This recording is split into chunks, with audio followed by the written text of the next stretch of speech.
ಶುಂಠಿ ಯಾವ ಥರ ಇರುತ್ತೆ ಅಂತ ನೋಡಿ. ಈ ಥರ ಇರುತ್ತೆ. ಇದಿನ್ನು ಸ್ವಲ್ಪ ದೊಡ್ಡದಾದ್ಮೇಲೆ ಇಲ್ಲಿ ಬುಡದಲ್ಲಿ ಕೆಳಗಡೆ ಇರುತ್ತೆ, ಕಡಲೆಕಾಯಿ ಥರ ಇರುತ್ತೆ. ಫುಲ್ ಹಿಂಗೆ ಕೀಳಬೇಕು, ಕಿತ್ತರೆ ಒಳಗಡೆ ಶುಂಠಿ. ಇಲ್ಲಿ ನೋಡಿ ತೋರಿಸ್ತೀನಿ, ಕಾಣಿಸ್ತಿದ್ಯಾ ನೋಡಿ, ಇದು ಶುಂಠಿ ನೋಡಿ, ಇಲ್ಲಿ ಕಾಣಿಸ್ತಿದೆಯಲ್ಲ, ಇದು ಶುಂಠಿ ನೋಡಿ. ಶುಂಠಿ ಸ್ವಲ್ಪ ಮೇಲೇ ಕಾಣಿಸ್ತಿದೆ, ಭೂಮಿ ಒಳಗಡೆ ಇರುತ್ತೆ ಇದು ನೋಡಿ. ಶುಂಠಿ ಹಾಕಿದ್ದಾರೆ ನಮ್ಮಮ್ಮ.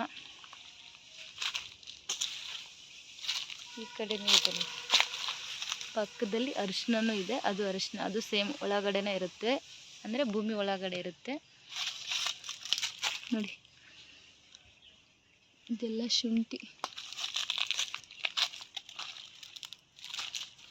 ನೋಡಿ. ಶುಂಠಿ ಹೇಗೆ ಇರುತ್ತೆ ಬೆಳೆದಿರೋದು ಅಂದರೆ ಈ ಥರ. ಪಕ್ಕದಲ್ಲೇ ಅರಿಶಿನೂ ಸಹ ಇದೆ, ಬಾಳೆ ಎಲೆ ಥರ ಇರುತ್ತೆ ಸ್ವಲ್ಪ ನೋಡಿ.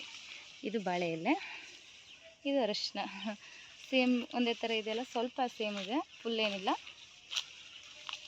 ಸ್ವಲ್ಪ.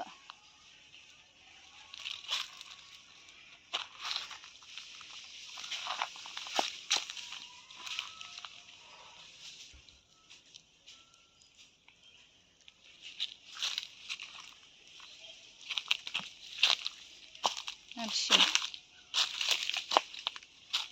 ಅಲ್ಲೆಲ್ಲ ಇರೋದು ಅರಿಶಿಣನೇ, ಅದು ಬಾಳೆ ಗಿಡ.